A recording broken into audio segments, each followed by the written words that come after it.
السلام علیکم ملګرو. عمران خان د سیاست نه ماینس کولو ولا اخر خپل کندې لا پریوتل. تاسو له معلومه ده پی ډی ایم کې د پاکستان ټولي سیاسي پارټۍ را یوځای شوې د عمران خان ماینس کولو د پاره. هرانا سنولا ویل دي چې ترسو عمران خان په سیاست کې وینو زموږ سیاسي کیریر تبا کېدو ولې زموږ سیاسي کیریر ختمېدو ولې موږ به ټول را یوځای کیږو چې عمران خان د سیاست نه ماینس کو.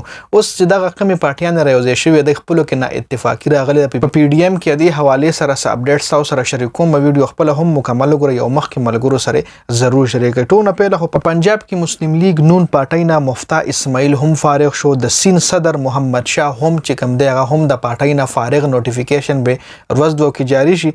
بل شاید خاقان عباسي چې کوم دی هغه نواز شریف لندن راغوسته هغه سره الته میټینګ کیږي. دا کسان چې کوم دی د مسلم لیگ نون پارټۍ نه خفه دي. په څه وجه خفه دي چې شهباز شریف او مریم نواز د پارټۍ غټي عہدې وایشتي بلا مقابله او د کسانو د چې لاره پارټۍ مین کسان دي. شاید خاقان عباسي که تاسو ګورئ، مفتا اسماعیل چې تاسو ګورئ، دا د پارټۍ د مسلم لیگ نون پارټۍ مین کریکټرز دي. خو دې کسانو لا غي مطلب داسې غټه عہده نه ورکړي نو دا کسان ته خفه دي. مفتا اسماعیل چې کوم دی هغه هم د پارټۍ نه فارغ. ورسره صدر محمد شاه د سین صدر دی هغه محمد شاه چې کوم دی هغه هم د پارټۍ نه فارغ. او شاید خاقان عباسي لاست وارننګ مطلب نواز شریف سره ملاویږي. نواز شریف په کنوینس کوي چې پارټۍ م پرېدا یا پی ټی آی لمزا یا بلې پارټۍ لمزا تحریک استحکام پارټۍ لمزا. تاسو له معلومه ده د پی ټی آی په الټرنیټ کې جهانگیر ترین هم غټه فائدہ اوچته کا هغه خپل پارټۍ جوړه کا تحریک استحکام هغه وی کچاري د پی ټی آی ختميږي چې موږ له بل پارټۍ جوړه کو.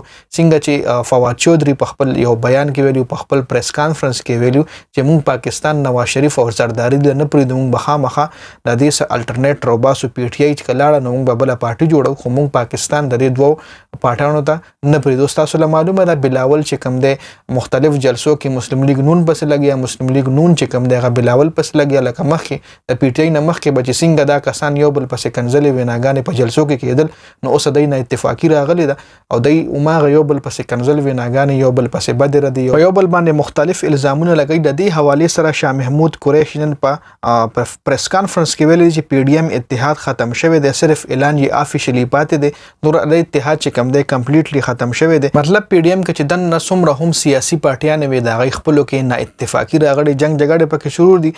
بل طرف ته عمران خان ته 30 جون پورې ټایم ملو شو چې تبا خپل ځان د سیاست نه ماینس کې کچري ماینس نه کو نستا خلاف چې څومره هم منسوبې دي او مونږ اپلای کوو. بل طرف له چودري پرویز الهي چې کوم دی هغه سره هم د مختلف پارټیانو ملاقات شروع دي. سپیشلی د چودري سجاد حسین د مسلم لیگ کاف چې کوم رهنما دی چودري سجاد حسین هغه سره په جیل کې ملاقات شوه. چون کې چودري پرویز الهي سره د خپل فیملی کسان نه دی الاوډ، د خپل فیملی کسان ولا ملاقات لنه پریدي او د نورو پاټو ولا کسان چې کوم دی هغه سره ملاقات کوي چې په دې کې چودري سجاد حسین چې کوم دی هغه ملاقات شوی چودري پرویز الهي سره.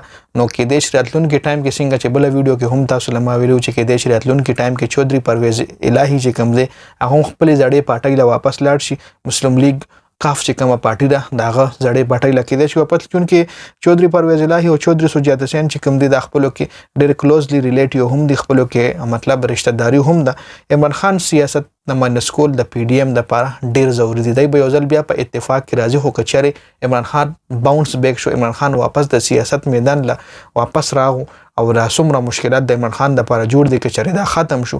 نو دا کسان چې کوم دي دا لزه لیکلي در کوم چې اوس تاسو ګورئ بلاول بوټو پرون په سواد کې جلسه کړې چې کې ویلي چې بجټ چې کوم دی ټول مسلم لیگ نون جوړ کړی دی سند لپاره، د سند کې چې کوم سیلاب راغلی هغې لپاره هیڅ قسم د بجټ کې سیسه نه ده کوي. مختلف خبرې مسلم لیگ نون پس هغه کړی دي او چې چله عمران خان باونس بیک شو سیاست له واپس راغلو دا مریم نواز او دا بلاول به تاسو بیا یو ځل په سټیج باندې ګورئ. یو شړغونته اپډیټ په دې ویډیو کې تاسو نه مادر کو د ویډیو کتلو زیاته مننه. ویډیو مخکې ملګرو سره شریک کړئ، جنت خان افیشل چینل هم سبسکرایب کړئ، پیج هم لایک کړئ. والسلام.